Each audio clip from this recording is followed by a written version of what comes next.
Hey YouTube, it's Faye, and for today's video, I'm underneath this cool little Honda looking for an oil leak. And let me tell you, oil is coming from absolutely everywhere. This is gonna be a challenge, so I'm gonna take you along for the ride. But first, let's discuss this car. This is not something that I would normally accept in the shop because it has so many issues going on. And I can sort of imagine that no shop would accept this job just because it is so heavily modified. This is actually a pretty sick drag car. This thing puts out over 500 horsepower and apparently has some pretty impressive track times.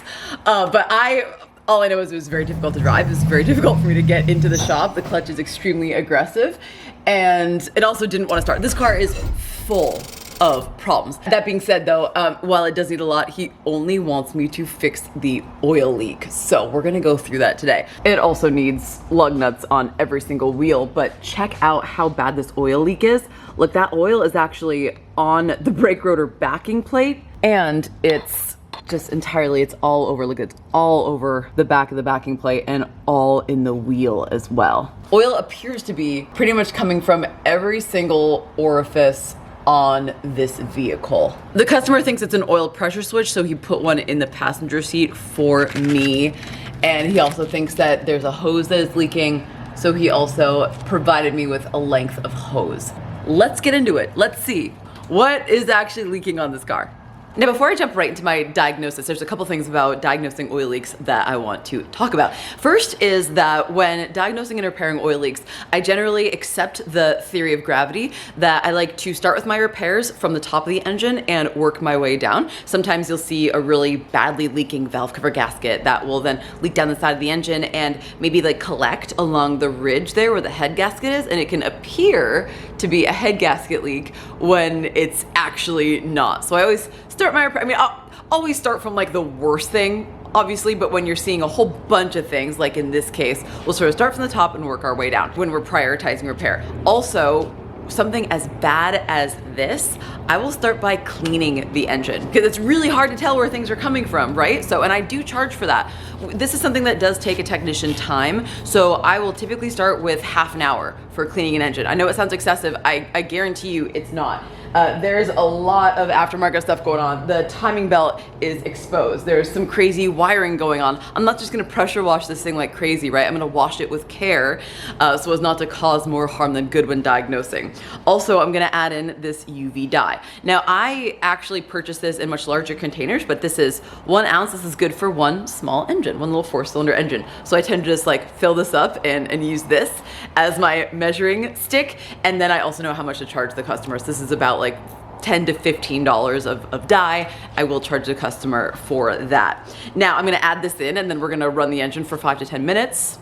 I'm gonna add it in now while I'm thinking about it, but I am gonna wash the engine first. So that'll be able to sort of help me out with seeing where the oil is coming from. Oh, I'm gonna check the oil first of all, make sure that we're not gonna cause any more harm than good. Make sure it's not like super low because all the oil that's in the driveway and was on the trailer when this car got dropped off, it might be low. So I'm gonna check the oil.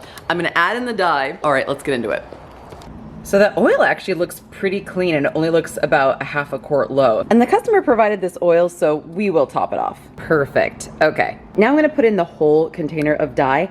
And do note that this is specifically for oil, and fuel, hydraulics, ATF, power steering. This is not for coolant, this is not for AC, and this is not for brake systems. So you will get different dye based upon the system that you're working with.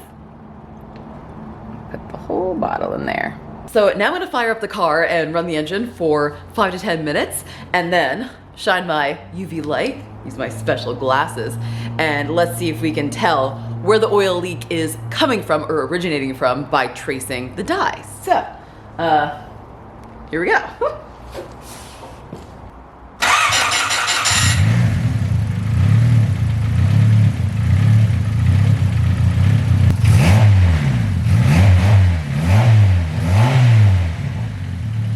All right, we'll come back in a little bit. I mean, this really is not a good sign at all. It's freaking smoking up the entire shop. I gotta turn the fans on, my goodness. It just keeps on getting worse. That's not gonna, oh my God. All right, let's look Oh, we got an exhaust leak there too. All right, let's see. We got some active drips going on right now. So it's time to bust out the glasses. Oh, okay. I can already see it. All right, so I know you don't have the special glasses on, so I don't know how else to show you, but I'm seeing some drips. Like right here has the dye in it. So this is showing up bright green on my finger right now under the glasses. And I can see that it's actually coming from much higher up. Oh my gosh, that right there is all the dye on my finger. Now, giving this car the benefit of the doubt, this here could be part of the smoking issue. Typically, you want the turbo a lot higher up and you want the drain to actually be draining. And as you can see, that's pretty parallel. So this is like a passive drain. It's not being pumped through here. So oil could accumulate in the turbo, and that could be part of our smoking issue. So there is still hope. Look, we have it dripping all down here at the front of the valve cover. And then once again, it's sort of hanging out along the side of the head gasket, making it look like it's a leak coming from the head gasket. But now that we're sort of tracing the dye, we can clearly see that it is the valve cover gasket leaking down there to form that puddle.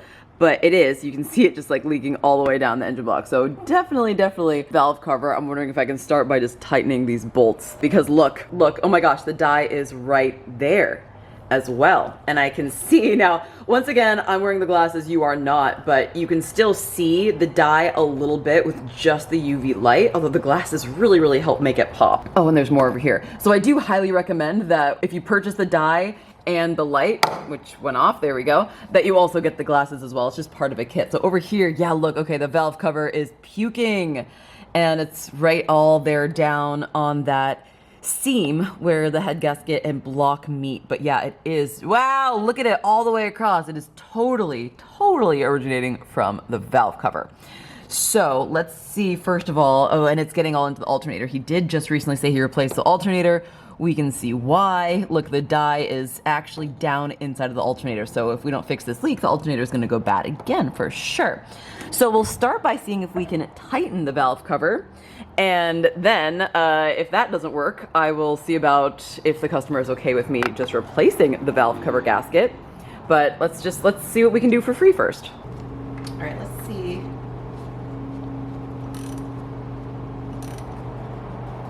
Of course, now we don't want to over tighten. Never want to over tighten. And you don't want to tighten until, wow, okay, that's pretty loose. And we don't want to tighten until it starts feeling loose again, but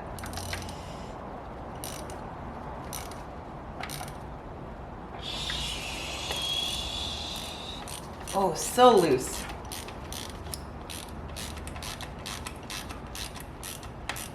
Ooh, I can watch the gasket squish over here.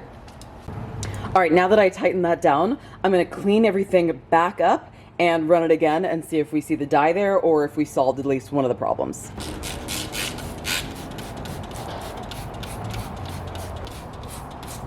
This is challenging to do because of everything, all the electrical that's exposed. So I'm just gonna take it nice and slow.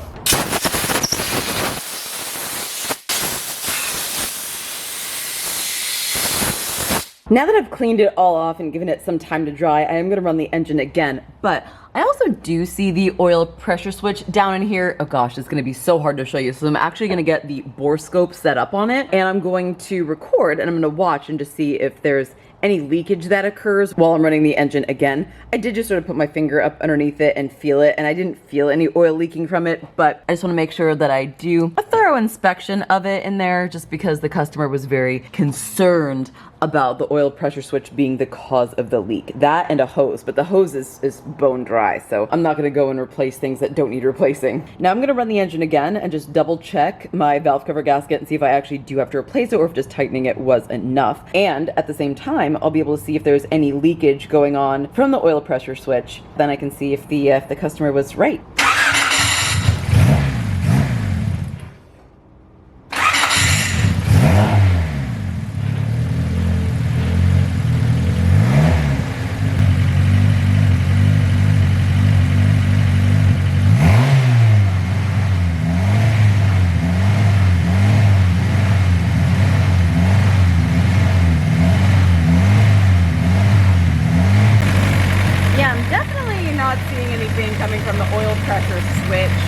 at least with it under just like normal load. Also watching that valve cover gasket. Dang! Gotta love a totally free repair. So now that I've verified that the valve cover gasket is no longer leaking, I just went through and cleaned the entirety of the rest of the engine. Now I'm gonna run it for a little bit longer and just verify that nothing lower down on the engine underneath that I couldn't see previously is leaking, and then we'll go from there. Hopefully this is my last time under here today. Okay, I am still seeing a little bit of an oil pan gasket seep here. So let's see if we can just tighten this one up too. Although, I don't know, do you see what I see? I think there's actually a part of the gasket itself missing. All right, yeah, it's not allowing me to just tighten it up. So it looks like this is a true leak that we do need to fix. What a happy end to this story. I honestly thought that that was gonna be way worse than it actually was, but turns out we just had some loose valve cover bolts and a ripped or torn oil pan gasket that'll be very easy to replace. So looks like we probably solved this issue. Now, is there a chance? Is there a chance that there is some excess blow-by under crazy boost that's causing more of these seals to blow out when he's really stomping on it? Well, sure. But I honestly think that this is gonna solve maybe 95% of his oil leak issues. So, pretty cool product, right? A little bit of UV dye, fancy glasses, little light, and this all costs under 20 bucks. So super, super helpful when diagnosing a vehicle with excessive oil leakage like this, where it just looks like it's coming from everywhere. Turns out it's not. Thank you so much for watching. I hope you enjoyed this video, and I will see you in my next one. Bye.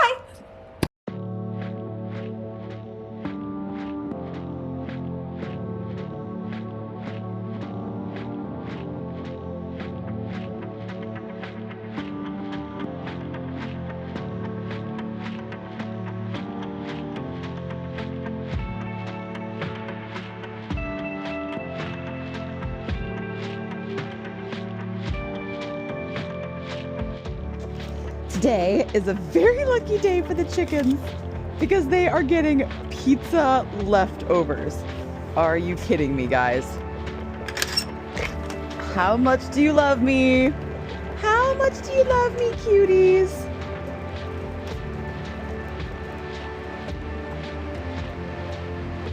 Ooh.